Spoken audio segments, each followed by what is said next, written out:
Hey guys, Catherine here. I am coming at you today with something a little different.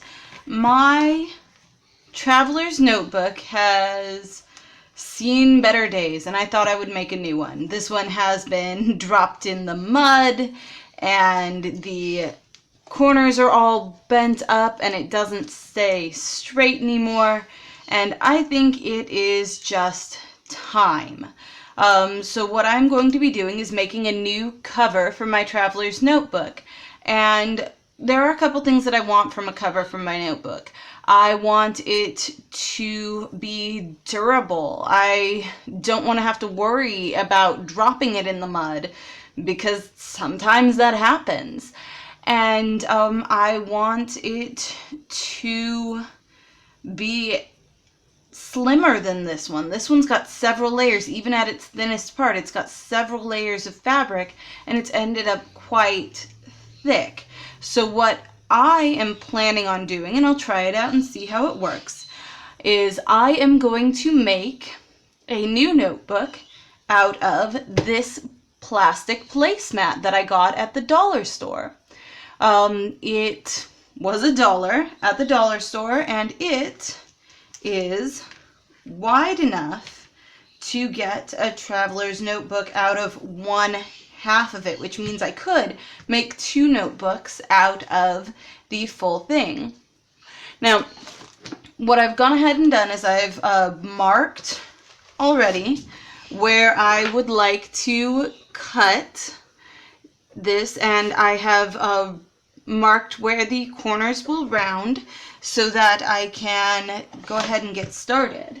I am thinking of using my rotary cutter for cutting the straight edge on this because I would like it to be as straight as possible. This is going to be something that I'm going to be having in my hands and moving around with every single day, and I want it to be nice. So I am taking and lining this up in my rotary cutter with the top edge and making sure that I'm lining it up square, and then I'm just going to take and cut it. There we go, and then I've got the half that I haven't marked off ready to set aside, and if this works out as a cover for a traveler's notebook, I don't see why I can't make a second one and give it to somebody else. I am not the only person who likes these. So I will set that aside for now and remove my cutter because that was all I needed it for. And then what I'm going to do is round over these edges so that they match the same round that these edges have. How I found that round was I just folded it over and marked a pencil mark. It's very light, if you can even see it at all, but there is a pencil mark here showing where the rounded edge should be. So I'm just going to take my scissors and just follow that rounded edge as closely as possible to make it as even as I can. Here we go. There we go. And then the other side. Follow the rounded edge all the way around. And there we are. That is the basic shape of my cover done. It's not too complex. It's just a plastic cover for a book, and it'll fold over, and that will be that.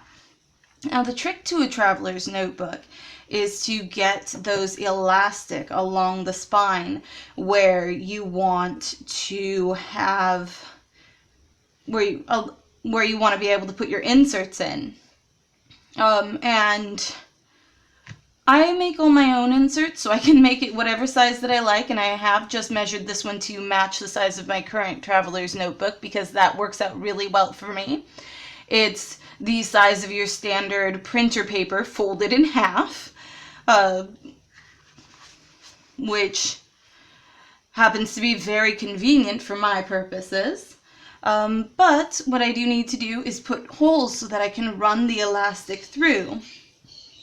And to put those holes, what I'm going to do is a couple of different things. I have got a hole punch here, so I'll start by punching all the holes that I need. I'm just going to toss down my cutting mat, and I've got where I want the holes marked out already. I've got a hole set at the center for the band that goes around, and I've got a center mark set at each end for the bands that go up and down. That way I can set those in and put the inserts in. So I'm just going to start by doing the hole in the center because it will be the easiest one. And there we go, one hole. And now the trick is going to be to set the holes from the top at the same distance from top and bottom. And I think for that I'm just going to grab my trusty old popsicle stick and just set that right at the top edge, line it up, and then press my punch right up against it and run a hole through. And then do the same thing for the bottom. Line it up right at the edge and set my punch right against the popsicle stick and run my hole through. Now, I've got one hole at the top, one at the middle, and one at the bottom all along the center line, which I had previously marked. I need two other holes at the top and bottom on either side of that hole, and I want them to be close enough so that the grommets that I'm going to set in, I have a tiny little box of grommets here. This hole punch happens to be the right size for those, but I want them to be far enough apart so that the grommets are just butting up against each other, but not overlapping. If they're overlapping, they won't close properly. And I am going to finish it off with the grommets because I feel like that extra reinforcement is always a really good idea. It's not strictly necessary to have that extra reinforcement on this plastic though. This is pretty darn tough and I think it would stand up anyway, but I like it and I think it adds a finished look to the project that you wouldn't have otherwise. So I'm going to add them.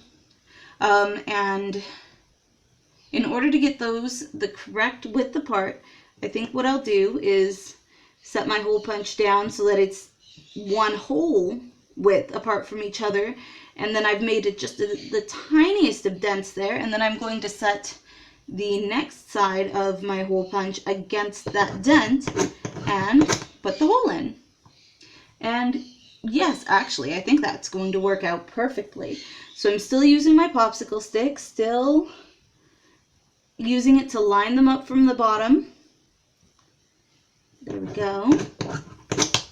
Oh, that one didn't quite cut all the way through. There we go.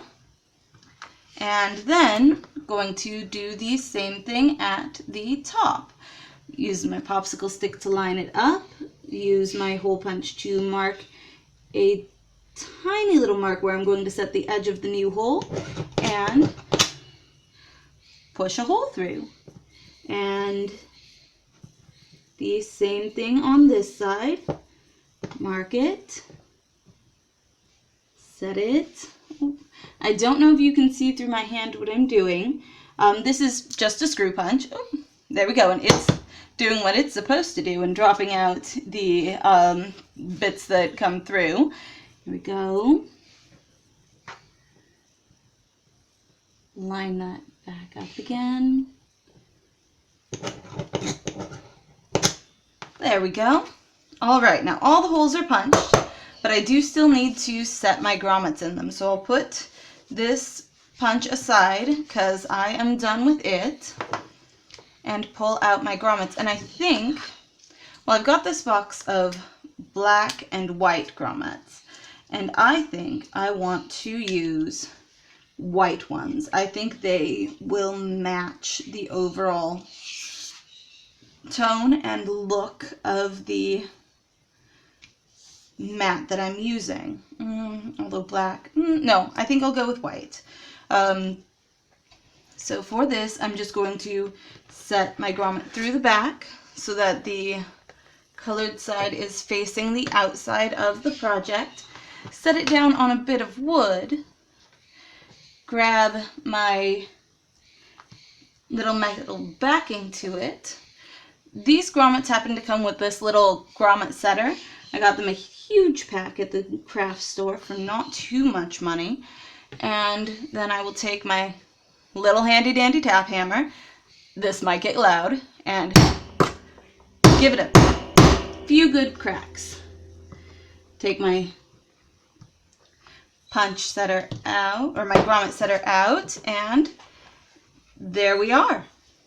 One set. 6 more to go. All right, then move it to the top.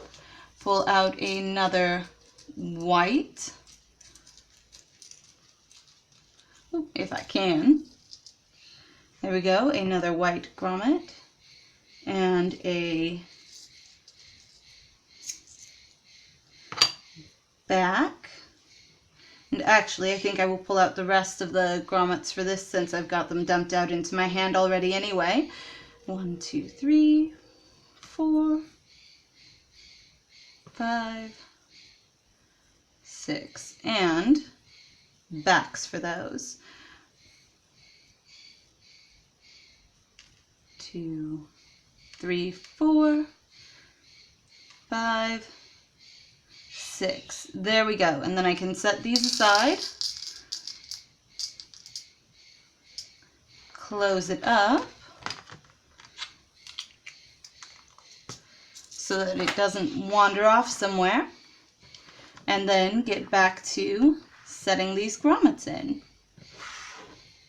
There we go. And these backs happen to be tipped. The inner hole is a little bit higher than the outer edge, well, on one side and lower on the other side. And I like to set it so that that inner edge is higher facing up. There we go. All right. Real loud again. Oh, that is not quite tight.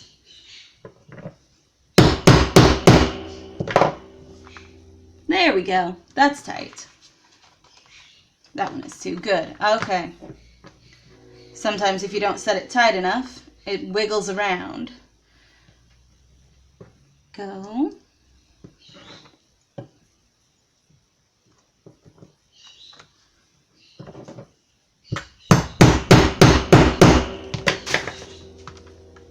Still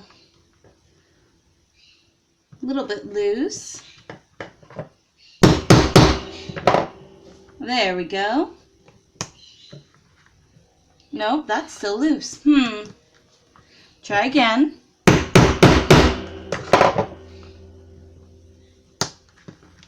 There we go. That's better. All right. Here we are. Oh, that one got set the opposite direction. Well, that might be why it turned out a little bit loose. Go. Let's set it so that it's cupping downward. And you might be able to tell I've used this setter a little bit. It's a little bit edged out at the end there. That's okay though. Doesn't affect its performance any. Go.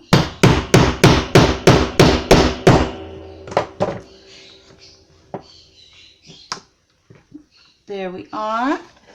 Perfect. And then the other end. This wood is a little soft and it's taking the dents from the grommets, but that is actually a good thing. The grommets aren't being flattened by going into too hard of a surface now, because they're doing that. So the wood is actually giving to the grommets and then stopping once it reaches the plastic, which is exactly what I want it to do. Go.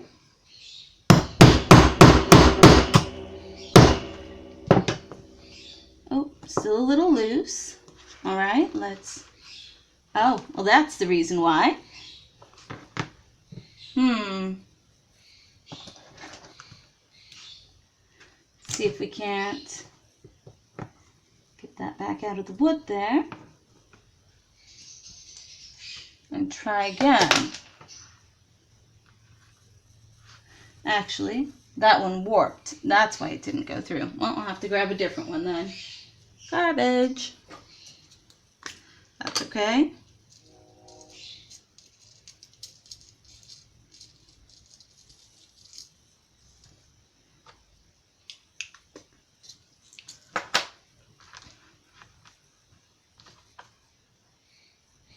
There we go. Alright, and then reset up the back. And then put my setter back in place. And there we go. That turned out better. Ooh, except it's still a little wiggly. No, still,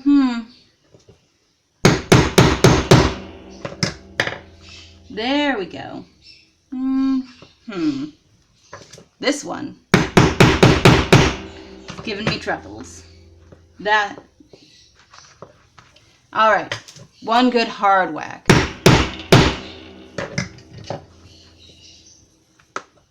That should do it.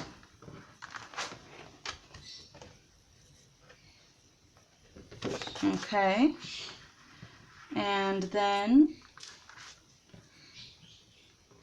this one. Here we are.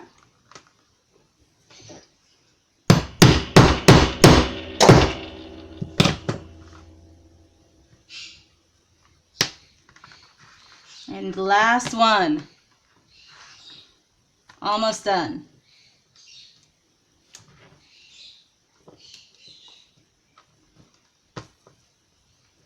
There we go.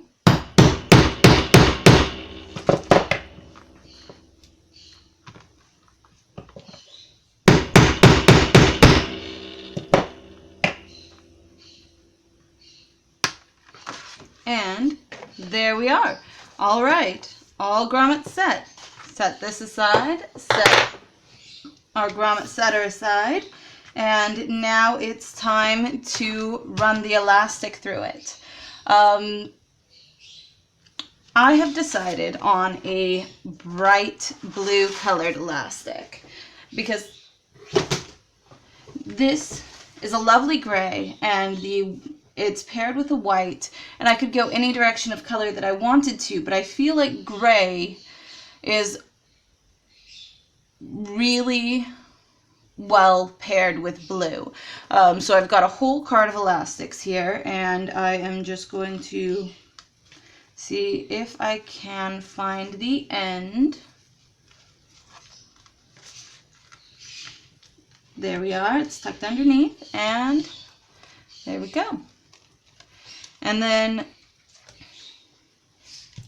stringing the elastics on these can be a little confusing. It does depend on how many strings you would like to go up the center. And with 3 punches, you can really do like up to 6 even, or 7, but that's kind of overloading it. I like 4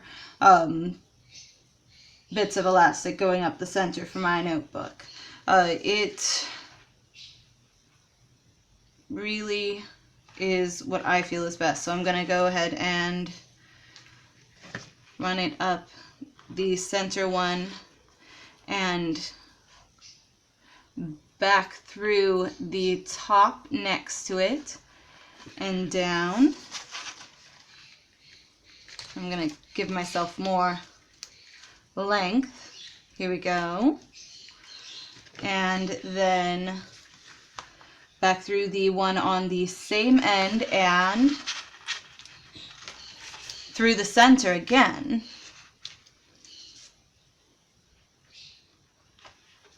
There we go. You'll notice I started at the center, going from the back upwards. That should mean that go, pull it through, and Oh, better get that hammer out of the way.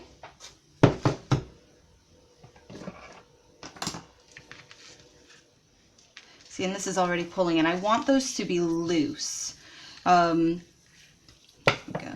and then trim this off and put it up through here. And then I can take and adjust these so that they're looser.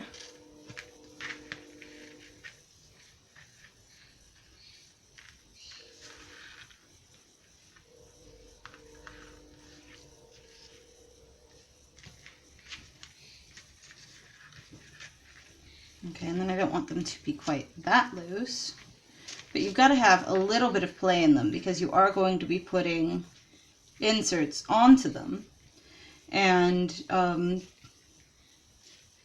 if you put the inserts onto them and they're already tight to begin with, it'll just tighten the whole thing down and scrunch it. So you want them to be just a little loose. Not a whole lot, just a little bit. Go. There's kind of a feel to it. And then I'll just take and tie it off. Here we go.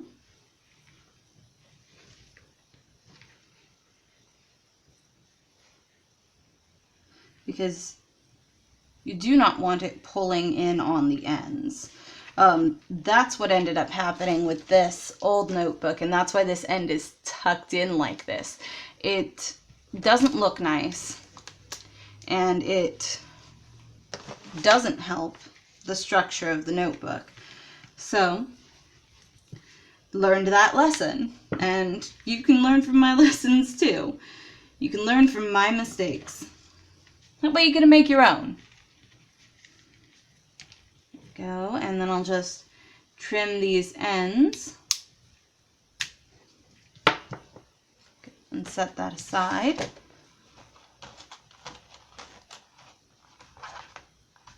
Go. That might even be a little bit too loose. I don't know. If I need to tighten it up, I can just by taking a hold of this knotted end and tying it tighter. So it's better to have it too loose to start with and need to tighten it up later, because once it's on there and it's cut short, you can't really add more length.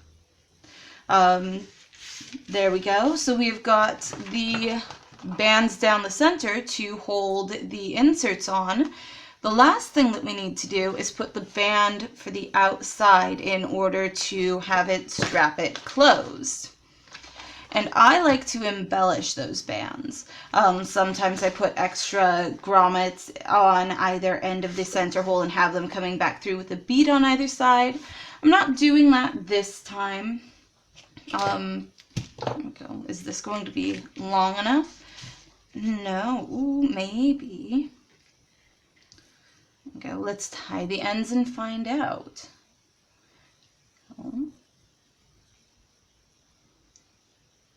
So with this, what I'm going to do is I'm just going to put a knot at the very end and see if this bit of scrap that I cut off of the straps down the middle will be good enough for the strap to go around the outside. There we go.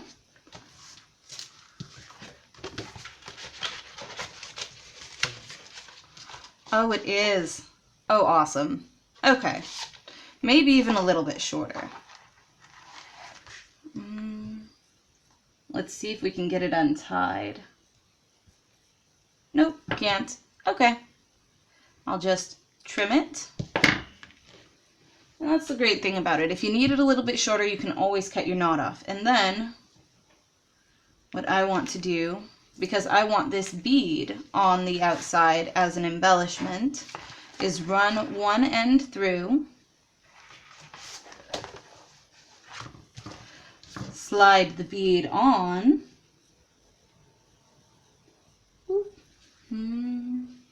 that that doesn't want to go on.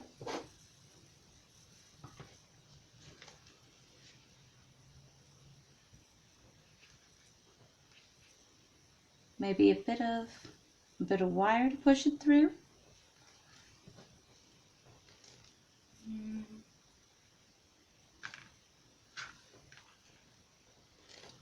Just put that in my mouth. I know, gross, but it's for me, so I don't mind.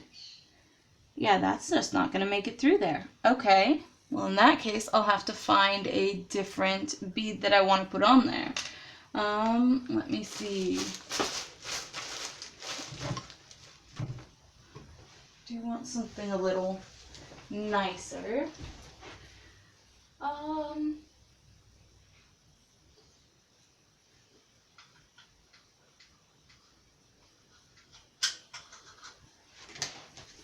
How about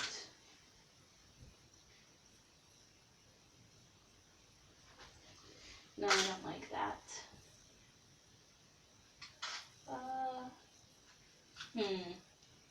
This is a tough choice. I thought I had it sorted out, but that one isn't gonna work. Just looking through a box of beads right now.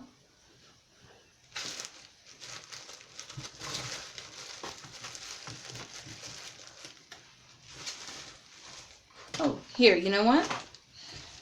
Let's try and get that bead back on again. Let's try using a push pin, or a pin, to see if we can get it pushed through.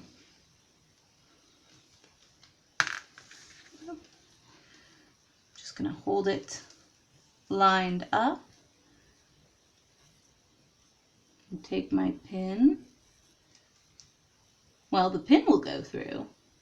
Now, the question is, will the elastic?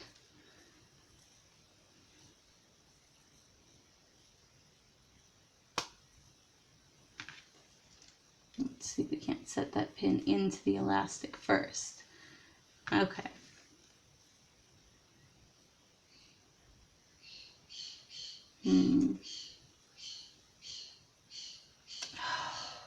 Birds. I know, they're yelling. Sometimes they have a reason for it, a lot of times they don't.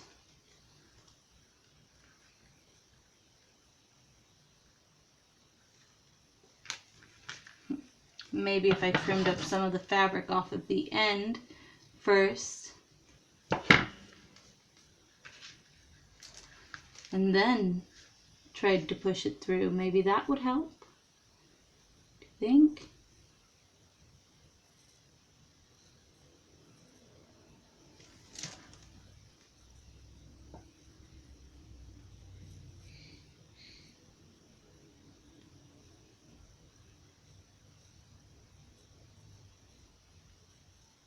I think once I get it started, I'll be able to get it going. The trick is getting it into the hole. Ha-ha! It worked. I did it. And that bead is on. Perseverance saves the day. All right. And then set the pins aside and put this back through the center and line these back up together and tie them off again. Go. Just a little bit tighter than before.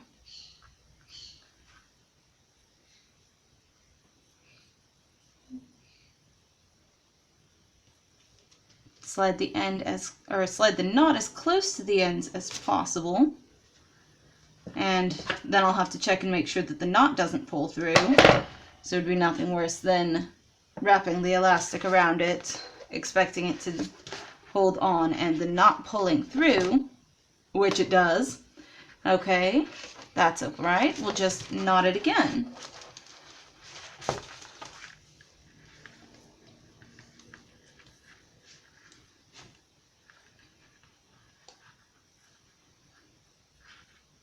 And get the second knot to wrap around the first one. That way it's not just 2 knots in a row, but actually a larger obstacle for it to pull through.